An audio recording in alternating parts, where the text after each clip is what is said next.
大家早上好，今天是行程的第二天，我们呢继续观光蒙特利尔。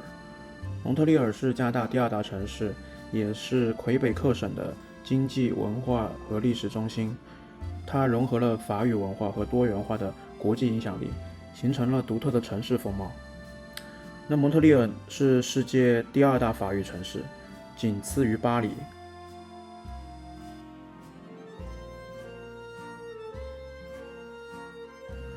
我们现在来到旧蒙特利尔中心地区，找了一家法式餐厅来吃 brunch。那这家餐厅的人均大概在20到30刀加币。店内的氛围既舒适又充满活力，特别适合想要享受休闲时光的客人。还有一点就是这家餐厅的地板，它是属于倾斜状态，比较有趣。大家如果有机会来体验一下，可以自行感受。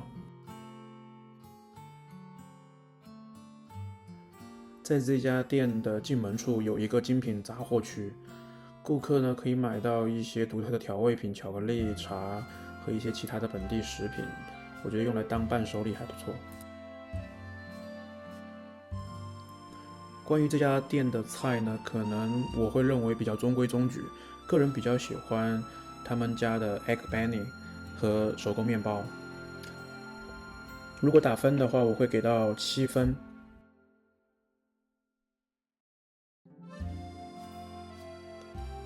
那我们吃完了 brunch 呢，现在走在旧蒙特利尔的街道上。那这里的建筑风格融合了欧洲与北美的风格，拥有许多历史建筑和现代化的地标。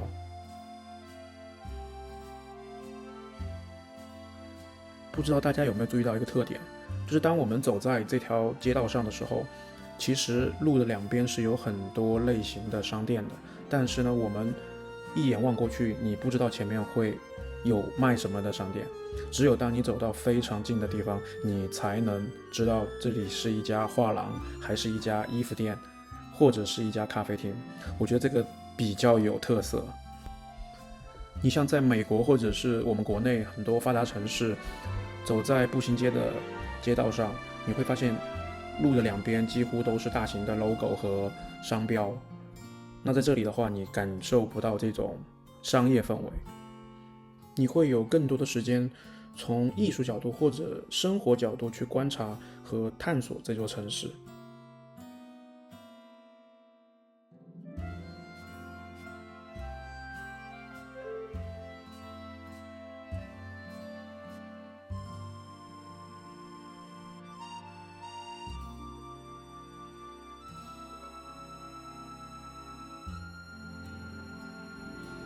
我们在游览到这座广场的另一侧，发现了蒙特利尔银行，所以我们顺带的就进去参观了一下。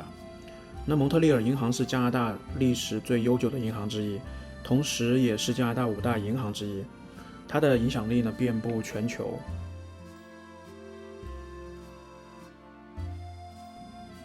从大厅中我们可以看出这个银行总部的年代感，它的设计风格融合了当地的宗教元素在内。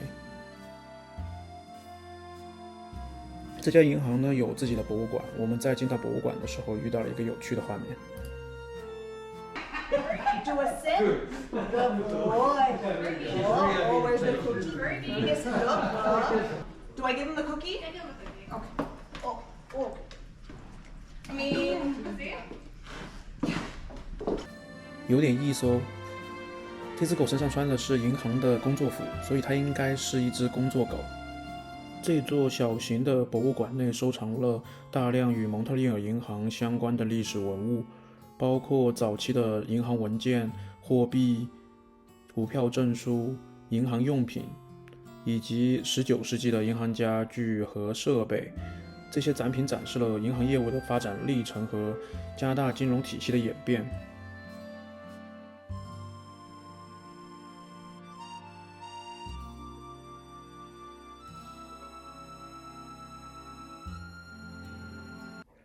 从银行出来，我们走在城市的街道上 City Walk， 大家可以看到沿途各种不同类型和不同风格的建筑物。在中途遇到这家源于台湾、名字比较有幽默感的奶茶店，所以进来蹭蹭凉。这家店的奶茶还不错。这里有个小 tips， 暑假的蒙特利尔会比较炎热，所以大家注意防暑防晒。在快到中国城的路上，我们偶遇了一家中医院。那在这里遇到中医院还是让我比较惊讶的。那间接的说明华裔在蒙特利尔发展还比较的良好。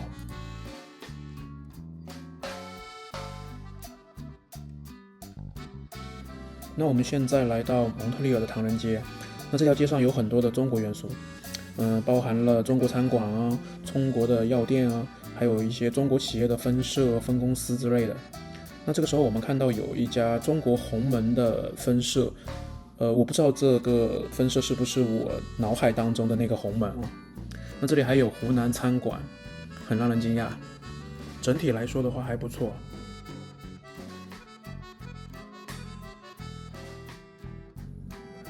就蒙特利尔的建筑风格呢，丰富多样，从17世纪的法式殖民风格到19世纪的哥特复兴和新古典主义，再到工业时代的维多利亚风格，展示了蒙特利尔不同时期的历史变迁和文化交融。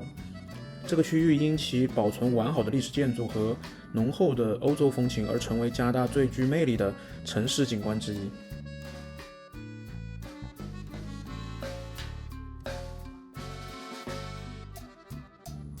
我们现在走在老蒙特利尔的步行街区域，那这里呢，夏季通常会有各种的户外艺术装置和街头表演，吸引大量的游客和当地人。这里沿线的话，拥有丰富的购物资源、餐厅和咖啡馆，是购物和休闲的好去处。每年夏季，这里会举办各色类型的活动，类似于音乐节或者是喜剧节。这里的步行街会成为节日活动的核心。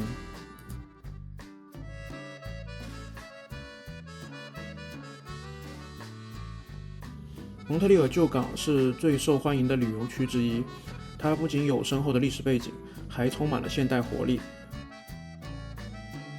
旧港区域内有许多的景点和活动，比如蒙特利尔科学中心、蒙特利尔大摩天轮、钟楼与钟楼海滩和各种游船及水上活动。在冬季的时候，它会变成旧港的溜冰场。因为我们预约了傍晚时分的圣母大教堂表演，所以我们现在提前来到圣母大教堂的附近，想找一家冰店或者是咖啡店小坐一会。但是第一家选中这家冰淇淋店很踩坑，所以不推荐，也就不说名字了。第二家的话，有一家咖啡店还不错，它很适合打卡。大家可以从视频中看到它的店的风格很独特，吃的东西还行，大家可以来尝试一下。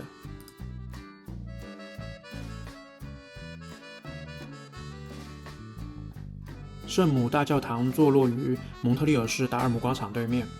据说圣母大教堂是参照法国巴黎圣母院的样式建造的，所以人们亲切地称呼它为小巴黎圣母院。它的外形像极了哥特式风格的城堡。这座教堂最出名的是他们独具特色的演出，那这个演出呢需要在网上预约。那现在给大家放几秒演出现场的原声。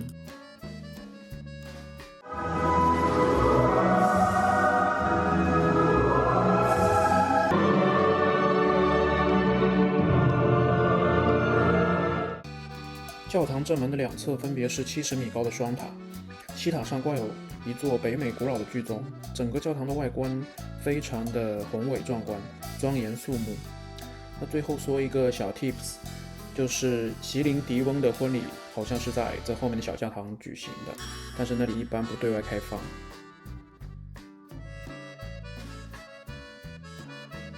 这次蒙特利尔之行呢，我们有一个小遗憾，就是没有去到蒙特利尔地下城。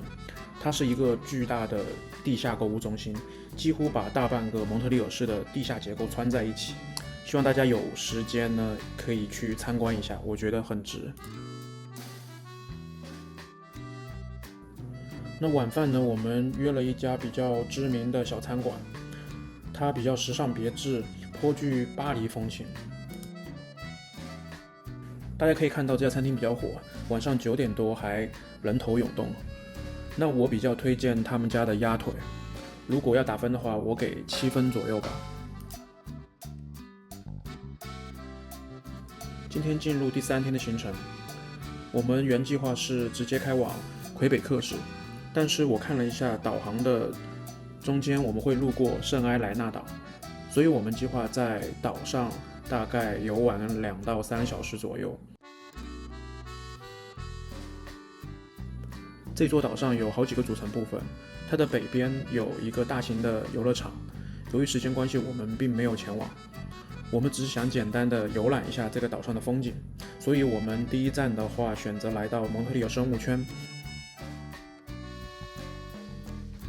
它的建筑很有特点，是由很多三角形钢管结构支撑而成，设计呢相当的复杂新颖，从外形上看犹如一个圆形的透明建筑物。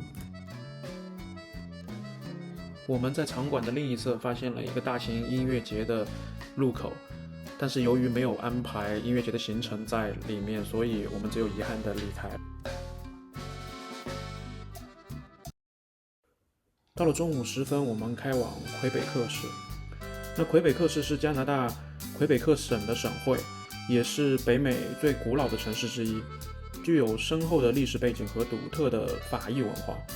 那作为一座保存完好的殖民城市，魁北克市的历史街区被联合国教科文组织列为世界文化遗产，是北美少有的拥有城墙的城市之一。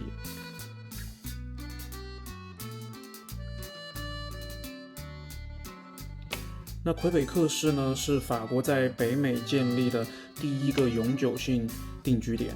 这个城市最早是作为法国殖民帝国的一部分，发挥了重要的军事和贸易作用。魁北克市位于圣劳伦斯河的高地，分为上城和下城。它其实和我们国内的重庆市会比较的相似，都有3层的地貌。然后你在开车或者是在骑单车的时候，你会发现有特别多的路是在上坡或者下坡。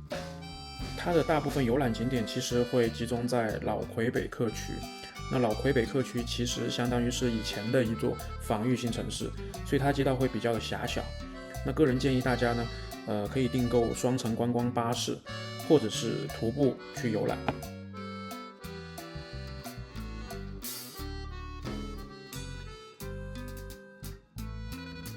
住宿推荐大家在老魁北克区内或者是附近，这样大家可以选择很轻松的徒步游览整个行程。这2天的住宿呢，我们订的是一家靠近旧魁北克区的 Airbnb，2室1厅，500多加币一个晚上。在暑期的话，我觉得算中等价位吧。那这里步行就可以前往景点了。这是一家酒店式公寓，那看得出来还比较新。那我最喜欢的呢，就是天台的泳池和夜景了。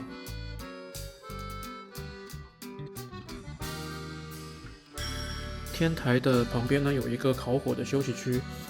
那在天气冷的时候，大家游完泳可以和朋友去那边喝茶聊天。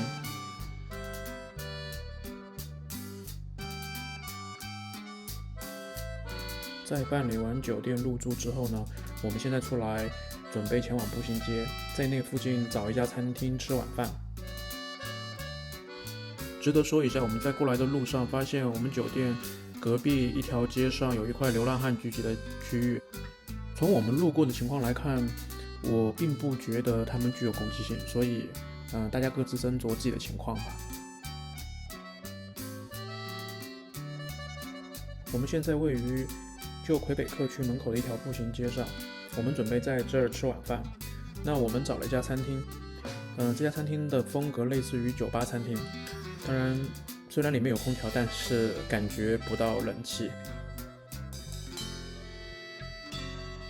那因为时间还早，所以现在餐厅里面人并不多。我们总共点了3个菜，我还是比较喜欢他们家的招牌菜半只鸡，其他的菜就很一般了。那这边晚上的话，步行街人会比较多，所以喜欢酒吧餐厅的小伙伴可以来尝试一下。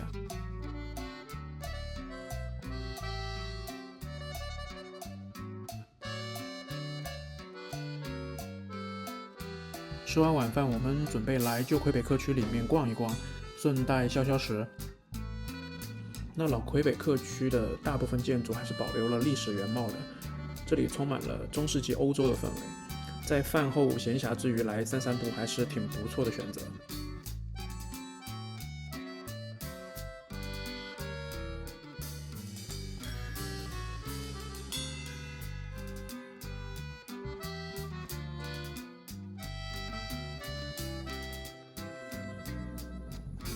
那在闲逛之余呢，我们看到这家面包店，因为我本人对于法式面包不是很感兴趣，所以我们只是进去逛了一下。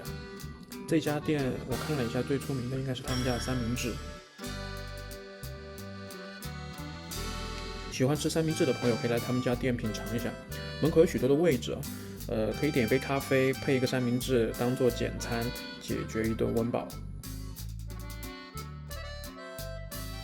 在步行街，大家可以经常遇到各种的街头表演。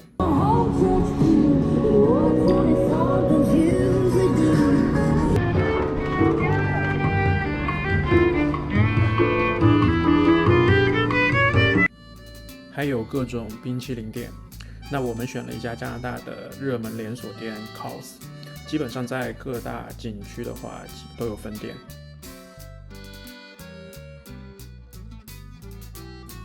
OK， 那浅逛了一下步行街之后呢，早点回去享受游泳和泡澡吧，拜拜。